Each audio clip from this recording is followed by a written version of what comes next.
اور یہ ملک اس قدر بے توقیر ہے کہ یہاں آپ اس شخص کی رائے لے رہے ہو کہ جو بریانی کی پلیٹ کے اوپر بک رہا ہے، اور آپ کہہ رہے ہیں کہ اس ووٹ کو بھی عزت ہونی چاہیے، اس کو بھی وقار ہونا چاہیے. کیا بات ہوئی آپ کی؟ ہماری تقدیر اگر بدل سکتا ہے تو وہ نظام محمد صلی اللہ علیہ وسلم بدل سکتا ہے. نظام خلافت ہماری تقدیر بدل سکتا ہے. ہم مشق کرتے رہیں، جو بھی کرتے رہیں، کچھ نہیں ہونے والا.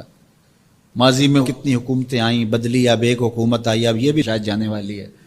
قصہ تمام ہونے والا ہے. پھر اس کے بعد کیا ہوگا؟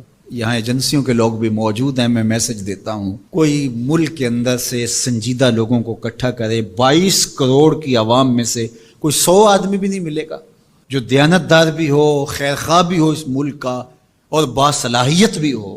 ان لوگوں کو بٹھائیں اور کوئی 10-15 سال کے لیے ان کے سپرد کریں ملک، کوئی معاملے سیدھے کریں. غریب کے لیے تو زندگی اتنی تنگ ہو گئی ہے کہ خودکشی منع ہے شریعت میں، ورنہ لوگ خودکشی کر لیں.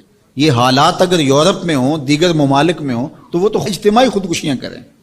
یا ہمارا مذہب ہمیں روک رہا ہے اور ہم برداشت کر رہے ہیں اور صبر کر رہے ہیں. ہمارے مذہب نے ہمیں صبر کی تلقین کی ہے. ورنہ آپ گھر سے نکلتے ہیں، کوڑے کے ڈھیر پڑے ہوئے ہیں جگہ جگہ. لوگوں کے رویے کتنے کھردرے ہو گئے. رشتہ داریوں کے اندر باہمی الجھنیں، لڑائیاں، شر فساد، ایک دوسرے کی ٹانگیں کھینچنا. گلیوں بازاروں سے لے کر کے آپ اوپر کی سطح تک چلے جائیں. یہ معاشرہ نہیں رہا. یہ بے ہنگم ہجوم ہے. یہ وحشیوں کا ایک طبیلہ بن گیا ہے. انسانیت نام کی چیزیں تقریباً رخصت ہو چکی ہیں. یہ زندگی گزاری نہیں جا رہی، زندگی گھسیٹی جا رہی ہے. ہم اپنی لاشیں گھسیٹ رہے ہیں. زندگی میں طمانینت، سکون نام کی کوئی چیز ہی نہیں ہے. ہر بندہ ہاتھ ملاتے ہوئے دوسرے سے ڈر رہا ہے کہ پتہ نہیں یہ میرے ساتھ کیا کرنے والا ہے. یہ تو وحشیوں کا معاشرہ ہوتا ہے، انسانوں کا معاشرہ تو نہیں ہوتا.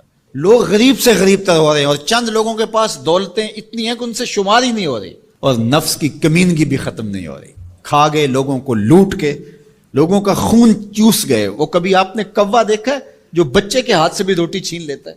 یہ ہمارے جو بچے ابھی پیدا ہونے والے ہیں ان سے بھی روٹی چھین چکے ہیں، اور آگے ان کی نسلیں ہماری آنے والی نسلوں کی روٹی چھیننے کی تیاریاں کر رہی ہیں.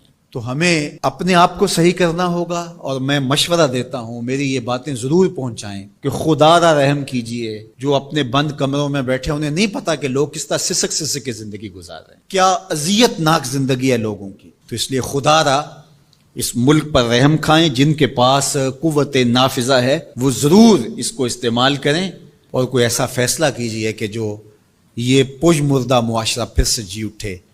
اور وہ ایک ہی راستہ ہے، اور وہ راستہ میرے حضور کا دیا ہوا راستہ ہے.